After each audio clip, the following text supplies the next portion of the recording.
जो कधीच रस्ता चुकत नाही त्याला देव म्हणावं, सरळ रस्त्याने जातो त्याला साधक म्हणावं, आणि चुकलेल्या नीट रस्त्याने लावतात त्यांना संत म्हणावं. तेच संत त्यांना संत म्हणावं. संत आपल्याला उपदेश करतात. बघा तुकोबाराने उपदेश केला. उपदेशाचे 4 अंग वेगवेगळे पडतात. पामर, विषयी, जिज्ञासू आणि मुक्त. सांगू का नको? थोडं अवघड पण सोपं करून सांगतो. पामर कुणाला म्हणावं? जो स्वतः करता जगतो गुरुजी त्याला पामर म्हणावं. विषय कुणाला म्हणावं? जो लेकरा बाळा करता जगतो त्याला विषय म्हणावं. जिज्ञासू कोणाला म्हणावं? जो देवा करता जगतो त्याला जिज्ञासू म्हणावं. आणि मुक्त कोणाला म्हणावं? जो समाजा करता जगतो त्याला मुक्त संत म्हणावं. विठाला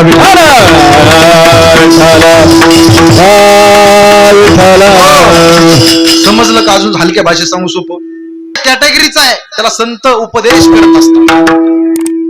तुकोबाराने उपदेश केला, हे जन हो माय बापा हो, सुख पाहिजे असेल तर देव आपलासा करा. म्हणले महाराज आम्ही आता कलियुगातली माणसं आहेत, सांसारिक माणसं आहेत, लेकर बाळ आहेत, त्यांना सकाळी डबा करून द्यायचा आहे, आम्हाला कामावर जायचं, देव आपलासा करा, देव आपलासा करा. देवा व्यतिरिक्त सोपं सांगा ना राव महाराज काहीतरी. महाराज म्हणले देवा व्यतिरिक्त या विश्वामध्ये सगळं खोट आहे, लटक आहे. ऐका ऐका, देव इथं आहे हो, प्रत्येकाच्या हृदयामध्ये देव बसलेला आहे बरं का दादा. 64 मुले सितारे महाराज, भास्कर महाराज, गुरुजी, देव प्रत्येकाच्या हृदयामध्ये आहे, पण तो आपल्याला कळालेला हरणाच्या बेंबीमध्ये कस्तुरी असते, पण त्याला माहित असतं का?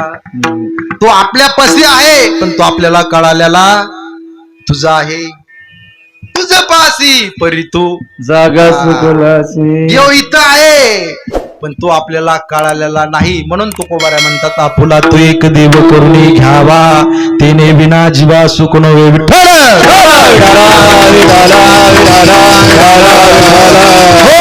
देव आपलासा करा, देवाला विसरता कामा नाही, कारण देवाचे उपकार आहेत आपल्यावरती, 2 संतांचे उपकार आहेत आपल्यावरती. आता संत कोणाला म्हणावं हा प्रश्न तुमच्या समोर उभा राहिला असेल. संत कोणाला म्हणावं? मोठी दाढी वाढवली त्यांना संत म्हणतात का? मोठा टप्पूची टप्पू माळा घातल्या त्यांना संत म्हणतात का? लेकर बाळ सोडून बोंबलत फिरतात त्यांना संत म्हणतात का? संत म्हणतात कोणाला? तर ऐका ऐका, माझे बाबा, मी ज्यांच्याकडे शिकलो पैठणला, वैराग्य मूर्ती,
त्याला आदिही नाही आणि त्याला अंत नाही, अभंगाचं द्वितीय चरण.